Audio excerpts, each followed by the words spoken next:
ពេលស្ត្រេសត្រូវដោះស្រាយតាមជំហានទី1ទិញកៅអៅជំហានទី2ដើរលេងនិងជំហានទី3ធ្វើម្ហូបឲ្យឆ្ងាញ់ញ៉ាំឲ្យឆ្អែតពោះម្ដងតែបើអ្នកនរគ្នារៀបចំជាម្ហូបឬក៏មកធ្វើម្ហូបញ៉ាំនៅក្នុងបរិវេណអង្គុយលេងកោះនរានេះវិញស្ត្រេសដែលជាប់ខ្លួនរាប់ម៉ឺនឆ្នាំហ្នឹងត្រូវបានហៀលជាមិនខានហើយសម្រាប់អេកមីនវិញឲ្យទៅនឿយហត់នឹងការងារឬក៏ស្ត្រេសម្ដង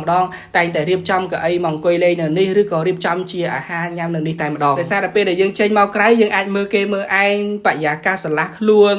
មើលគេបង្ហោះខ្លែងមើលថ្ងៃលិចមើលទេសភាពទន្លេមេគង្គហើយ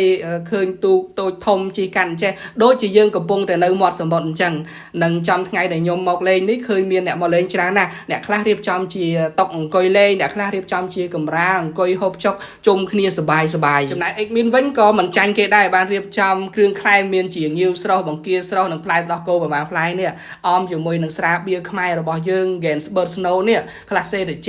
ដាក់មកកំប៉ុងពីកំប៉ុងកាន់តែជាសាហាវហើយដល់ពេលយប់ចូលមកដល់ឃើញមាននៅមនុស្សកាន់តែច្រើនទៅមើលទៅហឹកហាក់មែនតើនិងទេសភាពពេលយប់នេះគឺបង្កើតបាននៅទិដ្ឋភាពមួយបែបគួរឲ្យចង់គយគន់មែនតើអញ្ចឹងសម្រាប់អ្នកទាំងអស់គ្នាដែលកំពុង stress អាចមកបន្ធូរអារម្មណ៍នៅនេះបាន When Life Hurts កោះនរា Hills អរគុណបាយ